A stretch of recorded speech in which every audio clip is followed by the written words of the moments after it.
I've got a path laid in front of me. I will follow it down to wherever it leads. A lingering voice has been calling to me to come home. I'm coming home. Hello to everyone out there watching. We are Will and Sarah Martinez. We're coming to you from El Salvador. Paradise. Yes, coming to you from paradise. And we wanted to share with all of our viewers about the experience that we had buying a home here in El Salvador. So many of you know our story.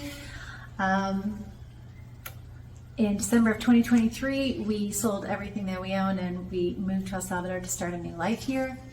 We started house hunting, trying to find a place. We found a place. So if you were following us, you might have saw the house tour or saw some of the things that we experienced, but we want to take you through the whole process of kind of what that was like for those of you who might be interested in doing the same thing. We decided to look at buying a property here in El Salvador, and we came and looked at the home that we're now sitting in right here. So maybe what was that experience? It was the first house. It was the first house and the only house that we saw, but we fell in love with the house that we felt like we did not need to go see 10, 20 houses when we already found what we were looking for. I believe that was the why we only look at one house. Yeah, like you're not supposed to do that, but but we instantly just felt like, wow, we were both so, we imagined ourselves living here. It was the perfect house for us. It might not be the perfect house for everybody, but it was a perfect house for us that worked. And basically, so we bought our property in Zaragoza, La Libertad. And it's really close to San Salvador. And then, so the proximity is, it's basically 15 minutes from San Salvador, 15 minutes from the beach. So it's kind of a central, really, really nice location point. Yeah, the funny thing is that's, even before I came to El Salvador, in my mind, I always had I want to be like 15, 20 minutes from San Salvador, but I want to also be like 15, 20 minutes from the beach. And somehow we ended up doing that. We found the location, and that was one of the reasons why this was the perfect property for us. Yeah. Another is, and it's nice because it's a new house, so no one had ever lived here before. We're the first family to live here, so that's kind of special. But, it's more of the modern, updated finishes and stuff that you might not find if you're buying a house that was constructed 10, 20, 30 years ago. So that was also a good thing. The residential that it's in is nice, peaceful, quiet, well kept, good security. So there's another big check mark. It is nice and peaceful when the dogs are not barking. Because over here in El Salvador, it looks like every single family likes lots and lots of dogs. Okay, it's crazy. People love their dogs here, and they don't just want one or two. They want like 3, 4, 5, 6, 7 dogs. It's dog mania here in El Salvador. So dogs are barking constantly, even at night. You hear the dog. Not too bad, but they do bark. You hear them barking from time to time at night. So that's one thing. It's peaceful other than the dogs. Also, it's very close to some nice private schools. We knew we wanted our daughters to go to a bilingual school. So there was a few good bilingual private schools within close driving distance. Colegio Maya, Colegio Zaragoza, and Colegio La Floresta were 3 in this area that have good reputation, good, nice schools. The listing price for this house, okay, so I'll let you go into that.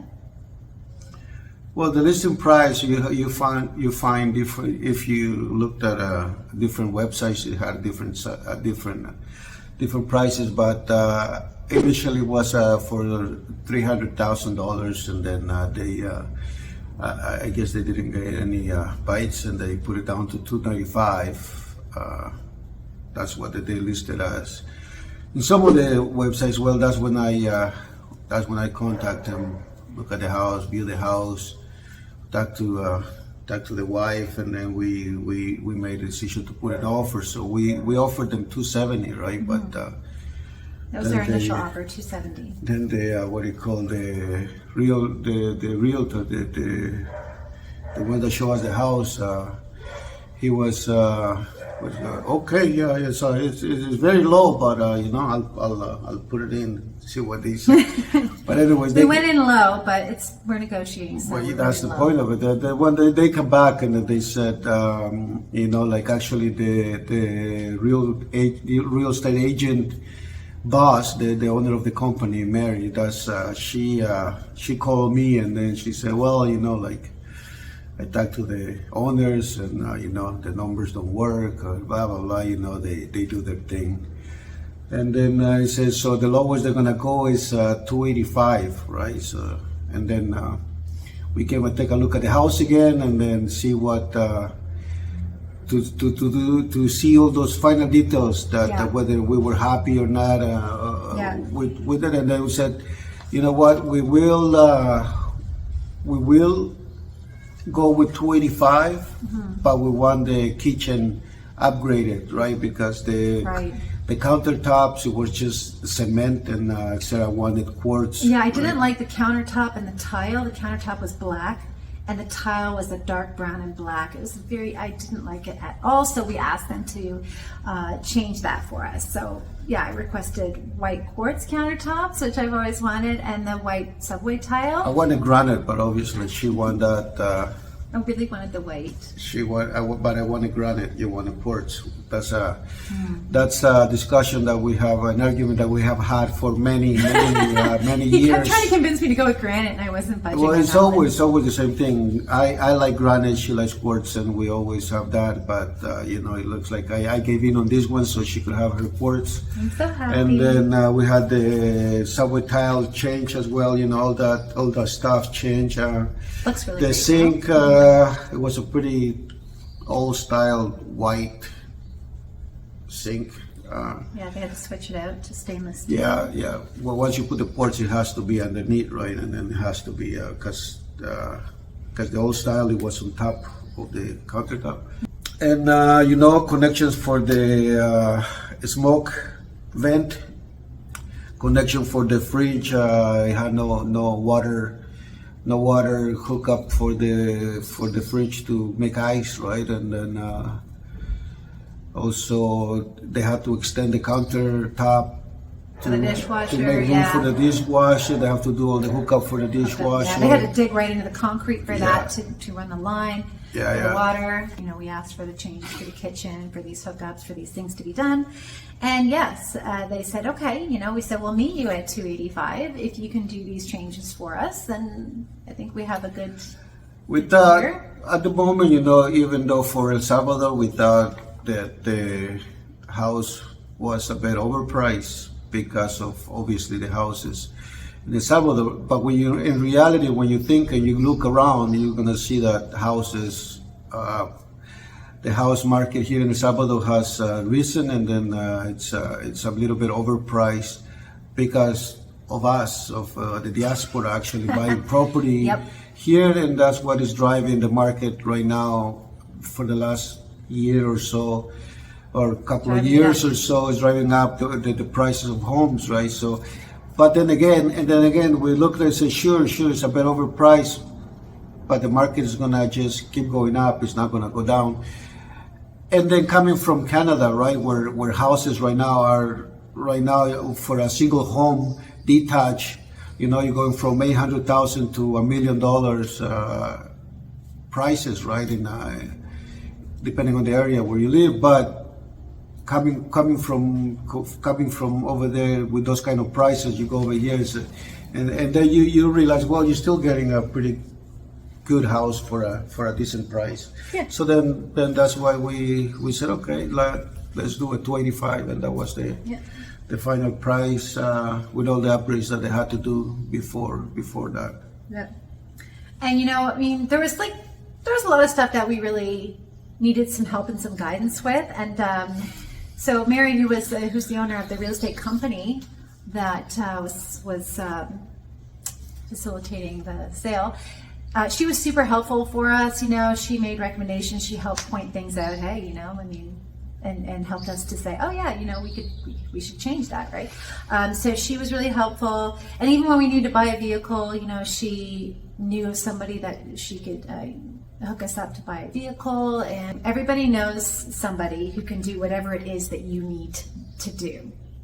So I need to buy a car. Oh, I know a guy. I'll hook you up with this guy. I need to install a pool. I need to get my garden done. Oh, I know a guy. I need to get this notarized. Oh, I know a guy. They know somebody who does everything. This is the Salvadoran way. They kept us up to date and they kept us in the loop the whole process, which was awesome. We had a WhatsApp group and everyone was involved. So when we came back to the house the second time and we discussed the changes we wanted to make to the house, we met up with the real estate agent, the owner of the real estate company, the lawyer, the owner, the engineer. There's like a whole group of us. And we were all in this WhatsApp conversation. And that's when we first realized how popular WhatsApp is and super convenient because everyone in El Salvador uses WhatsApp. It's like an automatic thing. You have a Salvadoran number, you're on WhatsApp. I had never used WhatsApp before I came to El Salvador. No, never. But it's so easy because you can keep track of things really easily there. You can reach anyone no matter what. You don't have to worry about calling and stuff. So it's really convenient and everything's tracked there. So they sent us updates, pictures, videos, everything we needed, even paperwork. So the process involved in this, guys, so we're going to get into the process a bit. And so a couple of points I want to mention is, so we were past the negotiating stage and it was time to put in the deposit for the house. And it's a flat rate of $5,000. That was the deposit. But if any of you were following us before and you saw the video about our struggle to get our wire transfer from Canada, we couldn't get the $5,000 because it was tied up in this wire transfer process. So we had to find another way to get that money. So we kind of came up with a very creative, ingenious plan. What did we end up having to do? Well, actually, we had to drive from different machines to get cash. So because some machines, the withdrawal limit on that machine is 500, some of them are 700, 750. So because of that, we had to drive to different machines to withdraw $5,000. So yeah, and so we literally went from one machine to the next withdrawing money until we had $5,000. And I've never held that much cash in my hand before because I was counting. Like it was so much. And I had to recount a few times. But I don't think I ever will hold that much money, cash, in my hands ever again. But yeah, that was a crazy day. But we got the cash. We made our deposit because it's really important that we made that deposit, right? There's like, you gotta kind of act fast. Yeah.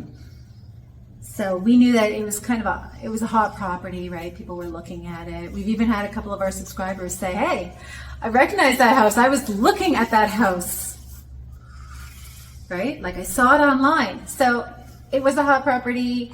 We knew we had to jump quickly. And so the benefit is once you put the deposit down, I don't know how it's different in Canada or the US, but here in El Salvador, once you put the deposit down, then the owner has to stop showing the house, right?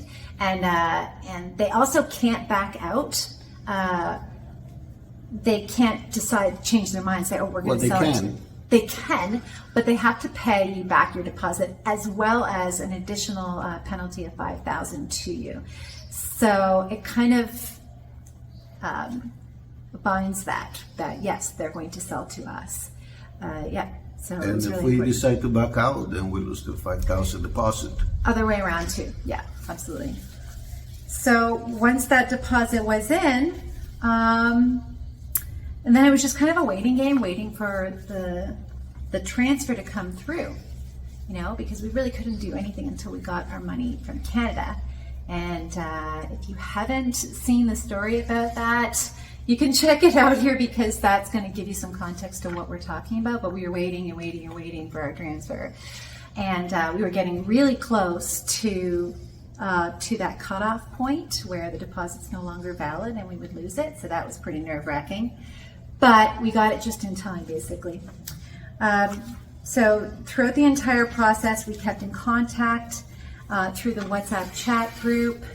And so basically the process, if I put it into steps from start to finish, we saw the house, we got the WhatsApp chat group, we sent our ID right away, and then immediately after that, after the deposit, we received it's called a certificación extractada.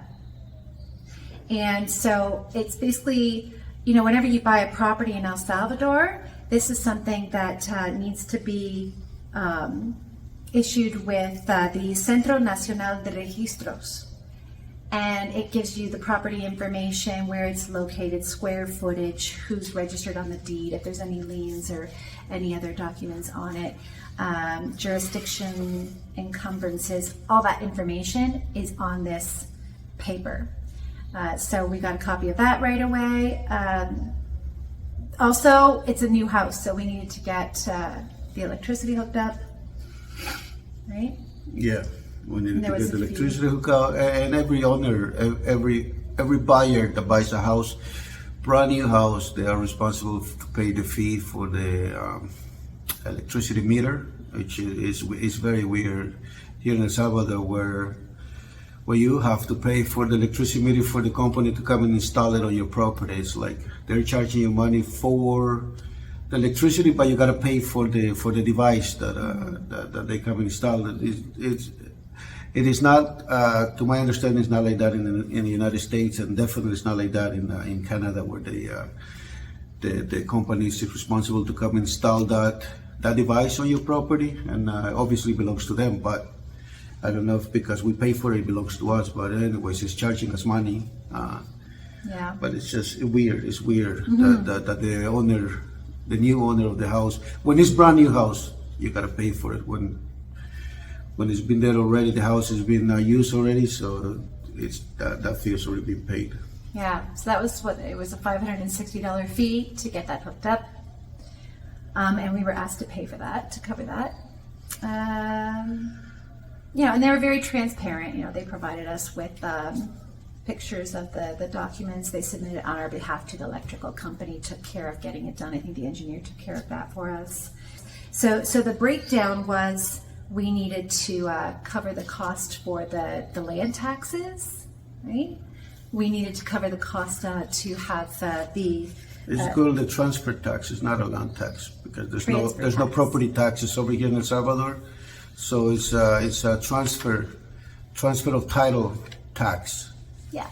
Yeah, and then the registration tax. You have to pay a registration tax to the NCR, which is 800 and something per person, so it would be 17 something. And then you got to pay the transfer tax, which is if you go 50-50 full ownership of property and the house, then that means that you got to pay almost $8,000 of transfer tax. But if you go the way of nuda and usufructo, which is one person owns the property and the other person owns the house.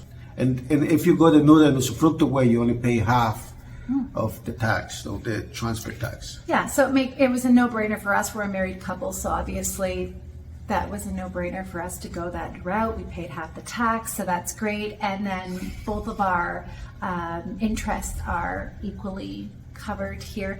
So basically, the nudo propiedad is the owner of the property, but so they cannot sell the property without the consent of the usufructo. Therefore, both parties benefit equally in the sale of the home. And then, so the breakdown of the costs that we needed to cover to finalize the purchase was the cost to register at the Centro Nacional de Registros. We paid $1,795. The transferencia tax was $3,417. The legal cost to transfer name for the deed was $300. So we paid around $5,500 in total for those costs. And that's what we did. So, and that's pretty much for everybody that is actually interested in the process, because I'm sure some of the viewers, once they heard 185, so I'm out of here. Just so you know, 285. you really shouldn't expect anything other than that, but every situation is a little bit different. But this might give you an idea of kind of what to expect, right? So for those of you coming in who don't have contacts and don't know, and you have all these questions in your mind like we did, right? The next thing that we needed was to deal with the deed. So the escritura. So basically you need to have a lawyer obviously to do that, right? It's the same everywhere. Here is the same thing. You need to have a lawyer to do that. We did not hire our own lawyer to do that. The lawyer that was working with the homeowner that we bought the house from was the homeowner's dad. I know, everyone knows somebody, right? So that's his dad is the lawyer. So he's working on behalf of both parties, and he's impartial. So the lawyer was able to work with us and provide the service of, yes, I can do the transfer. You're the new buyer, the home buyer, so you're going to cover the cost to do that transfer of title. Yeah, so basically the final meeting involved all of these, all parties of interest to this transaction to be present at the lawyer's office on the day that this was transferred into our name, where the lawyer actually read out the entire, so it was the deed, right? The escrituras, that he read it out for the room, so all parties are present. You know, the buyer, the seller, the real estate company, and the lawyer. And then anybody could make a comment, could ask a question, or could ask for a correction while the lawyer is reading this out. So it's being corrected in real time, you know, updated, changed. When all parties are in agreement, yes, sounds good, then we all signed. And it was done. Basically that wraps it up, guys. You know, that's the process that we experienced from start to finish with the purchase of our home. Hopefully the information we've shared with you is valuable, because we know that many of you, like us, are searching for property here or looking to relocate.